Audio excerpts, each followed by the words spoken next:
Assalamualaikum warahmatullahi wabarakatuh. Kami dari kumpulan 6 akan menerangkan tentang gaya pemakaian remaja Islam zaman kini dan antara ahli kumpulan kami ialah Khairul Syahmi, Awati, Alia Sabrina dan Sabrina Akilah. Antara topik perbincangan yang akan kami bincangkan ialah pengenalan, penyataan masalah, faktor permasalahan, kesan permasalahan, cadangan penyelesaian dan juga kesimpulan. Pasal fashion dulu. Bila sentuh pasal fashion, bila datang fashion yang tidak pernah berhenti, kan, pelbagai bentuk fashion yang mengubah identiti umat Islam, sama ada fashion lelaki ataupun fashion perempuan. Dan fashion ni umum, fashion rambut, fashion kuku, fashion salekat, fashion baju, fashion tudung, fashion kasut, fashion handbag. Faham ya? Itu semua fashion yang melibatkan penampilan.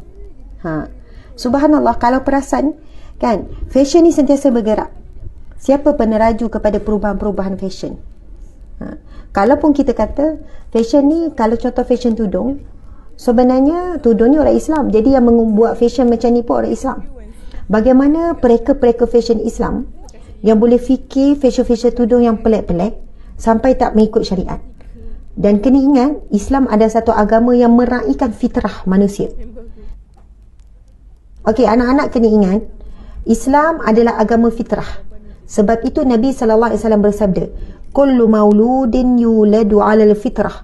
Setiap manusia lahir dalam fitrah. Maksudnya suci, bersih, semula jadi. Itu maksud fitrah. Cara pemakaian remaja pada zaman ini amat berbeza daripada generasi dulu. Oleh kerana pemakaian seorang individu adalah berdasarkan kepada budaya yang mereka dibesarkan. Sebagai contoh, baju Melayu selalu dipakai oleh bangsa lelaki Melayu yang beragama Islam. Hal ini kerana golongan tersebut selalu dibesarkan dalam sebuah komuniti yang majoritinya adalah bangsa Melayu yang menganut agama Islam. Cara pemakaian individu juga bergantung kepada trend fashion yang popular ataupun niche yang mengenakan dengan cita rasa mereka. Sebagai contoh, fashion daripada 90-an dengan yang telah dibuat sesuai dengan ciri-ciri moden semakin popular dalam kalangan generasi Z oleh kerana estetik yang unik dan menarik. Situasi ini amat membimbangkan khususnya kepada remaja Islam dalam mempertahankan identiti mereka kepada dunia moden yang semakin berkembang. Isu tentang pemakaian remaja telah lama dibincangkan dalam kalangan masyarakat Islam. Contohnya, perbincangan tentang isu fashion bertudung selalu ditimbulkan dalam kalangan masyarakat Islam sama ada fashion tudung tersebut menepati kehendak dan ketepatan yang digariskan oleh Allah SWT. Masalah-masalah yang berkait rapat dengan cara pemakaian remaja Islam boleh dikait dengan 3 faktor, iaitu faktor budaya, faktor sosial dan faktor teknologi. Antara contoh masalah yang berkait dengan isu ini adalah pengaruhan budaya barat yang semakin berluasa dalam masyarakat kita. Selain itu, media sosial juga memberi impak yang berkesan kepada remaja Islam. Akhir sekali, remaja akan menghadapi konflik identiti diri dan cuba berintegrasi dalam sesuatu kelompok yang mungkin memburukkan hubungan remaja itu dengan agama Islam.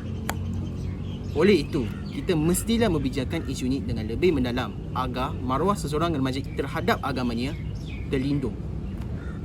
Terdapat 4 faktor yang menyebabkan seseorang itu tidak dapat menutup auratnya dengan sempurna. Yang pertama ialah pengaruh media massa. Yang kedua, kurang penekanan dalam pendidikan agama. Yang ketiga, kurang pendedahan dan perhatian daripada ibu bapa. Dan yang keempat, pengaruh rakan sebaya. Untuk faktor yang pertama iaitu pengaruh media massa. Seperti yang kita tahu, media massa pada masa kini kita tengok setiap hari. Sebagai contoh, kita tengok seseorang itu mempergayakan tutorial tudung. Tutorial tudung yang telah digayakan adalah sesuatu yang tidak menutup aurat, sepertinya nampak leher, nampak telinga. Jadi bila kita nampak, wah cantiknya orang tu pakai tudung macam tu, so kita pun akan terikut-ikut untuk fashion tersebut. Jadi ini membuatkan ramai anak muda zaman sekarang terpengaruh untuk membuka auratnya. Untuk faktor yang kedua ialah kurang penekanan dalam didikan agama, di mana seperti yang kita tahu di sekolah kita telah diajar untuk belajar tentang pendidikan Islam, tetapi sewaktu kita keluar daripada sekolah kebanyakannya telah membuka aurat mereka kerana kita tidak mempraktikkan apa yang telah kita pelajari. Sebab itulah kita kena sangat tekankan tentang cara-cara untuk menutup aurat. Faktor yang ketiga ialah kurang pendedahan dan perhatian daripada ibu bapa. Sebagai contoh, jika seseorang anak mendapat kurang pendedahan terhadap agama Islam, mereka tidak tahu bagaimana cara yang sebaiknya untuk menutup aurat dengan sempurna. Yang kedua, jika mereka tidak mendapat perhatian yang cukup daripada ibu bapa mereka, mereka dapat melakukan sesuatu seperti membuka auratnya tanpa pengetahuan ibu bapa mereka. Faktor yang terakhir ialah pengaruh rakan sebaya, di mana rakan merupakan seorang yang sangat rapat dengan kita. Jadi bila rakan kita ni dia memakai pakaian yang tidak menutup aurat dengan sempurna, berkemungkinan besar kita akan terikut juga sebab kita jumpa dia dengan setiap hari. Jadi perkara ni akan buat kita terpengaruh dengan cara pemakaian dia. Terdapat 3 kesan daripada permasalahan gaya pemakaian remaja Islam pada zaman kini. Kesan yang pertama adalah kesan terhadap individu. Individu yang tidak menutup aurat dengan sempurna akan menyebabkan keimanan mereka merundum. Hal ini kerana menutup aurat dengan sempurna adalah tuntutan wajib dalam agama Islam. Kesan yang kedua adalah kesan terhadap masyarakat. Apabila semakin ramai individu yang memakai pakaian dengan cara yang tidak sempurna, ia akan berlaku ketidaksefahaman antara pelbagai pihak. Contohnya, di media sosial, apabila seseorang itu memakai tudung yang singkat, tidak menutup dada, setengah pihak akan mengatakan ia tidak sesuai untuk memakai seperti itu, dan separuh daripada orang mengatakan ia tidak mengapa untuk memakai seperti itu. Kesan yang terakhir adalah kesan terhadap agama. Orang yang beragama bukan Islam akan keliru dengan cara pemakaian umat Islam yang sebenar. Antara kaedah-kaedah yang betul untuk berdakwah dengan golongan yang tidak menutup aurat dengan sempurna ialah kita perlulah menyampaikan dengan baik dan merendahkan suara seperti tidak memaksa. Ini sebab kita berdakwah seperti menyeru bukanlah menyuruh, dan juga menjemput bukan memaksa.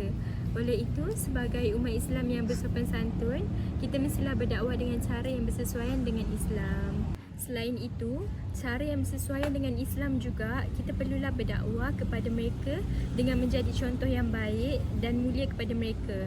Antara perkara yang tidak boleh kita lupakan, macam mana pendakwah menjadi contoh yang baik kepada masyarakat. So, macam mana kita nak nasihat orang kalau kita sendiri tak boleh jadi contoh yang baik dekat masyarakat? So, sebagaimana yang dilakukan oleh Nabi Muhammad SAW melalui kisah teladan dia selalu memberi contoh yang baik kepada dakwah dia. Contohnya macam mana dia beribadah, macam mana dia memuliakan tetamu, macam mana dia buat baik kepada sesama Islam, macam mana dia jadi seorang pemimpin yang baik. So oleh itu kita perlulah mencontohi Nabi Muhammad SAW dalam hampir setiap perkara yang kita lakukan. Akhir sekali, kita sebagai umat Islam yang nak menyampaikan dakwah juga, kita mestilah yakin dan pasti yang sumber kita tu sumber yang betul. Sebab apa? Perkara yang mesti dilakukan oleh seorang pendakwah ialah menyampaikan dakwah dia dengan penuh keyakinan. So, hendaklah yakin bermakna seorang pendakwah tu meyakini bahawa apa yang disampaikan tu adalah sesuatu yang bersumberkan Al-Quran dan Hadis. Contohnya, memberitahu sang pendengar berkenaan anggota-anggota aurat yang perlu ditutup, tapi mestilah berdasarkan sumber yang betul dan tepat. Sekiranya perkara yang disampaikan adalah tidak tepat dan salah, penerima dakwah tu akan sesat dan kita pun akan berdosa. Sebab tu pentingnya dari sumber yang betul dan yakin. Kesimpulannya ialah, mengikuti trend fashion terkini bukanlah perkara yang dilarang, tetapi kita hendaklah memastikan perkara yang kita ikuti itu tidak melanggar hukum atau syarak. Selain itu, kita juga hendaklah memastikan video-video berkaitan fashion yang dimuat naik di sosial media tidak melanggar hukum agama agar kita dapat menarik minat para remaja dalam menutup aurat dengan lebih sempurna.